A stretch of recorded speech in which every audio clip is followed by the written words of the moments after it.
वळीत पुढच्या महत्त्वाच्या बातमीकडे। वादग्रस्त प्रोबेशनरी IAS अधिकारी पूजा खेडकर यांच्यानंतर आई मनोरमा खेडकरांचाही कारनामा समोर आलाय।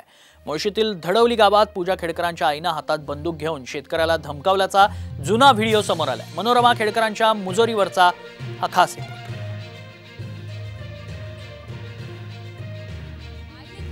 तोरा चौकशीचा फेरा।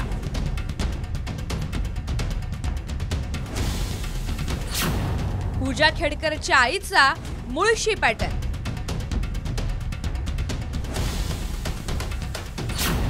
लेकी पाठोपाठ आईचंही कारनामे उघड।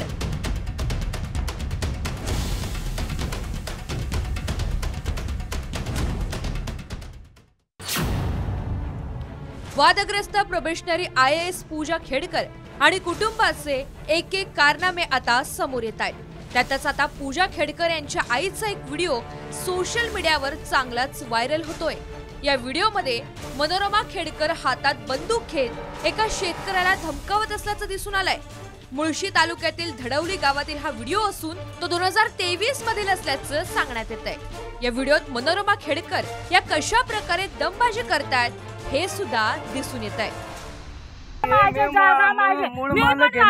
पण जागा आहे। कागद 7-12 माझ्यावर आहे।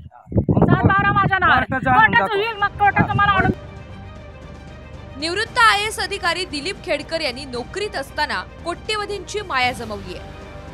त्यातच मुळशी तालुक्यात विकत घेतलेल्या जमिनीच्या शेजारच्या जमिनीवर अतिक्रमण करण्याचा डावही समोर आलाय। खेडकर कुटुंबाचा मुळशी पॅटर्न। दिलीप खेडकर यांच्याकडून मुळशीत 25 एकर जमीन खरेदी करण्यात आली।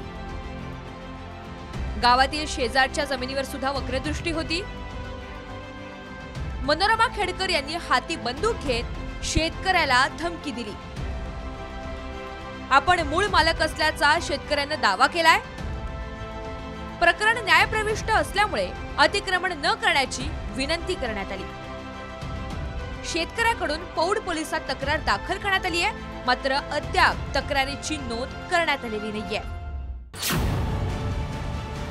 पूजा खेडकरच्या आईनं पोलिसांना केलेली दमबाजी, माध्यमांच्या कॅमेऱ्यावर मारलेली क्लिप आणि त्यानंतर शेतकऱ्यांना दमबाजी करत असल्याचा व्हिडिओ समोर आल्यामुळे एवढी मुजोरी कुठून येते?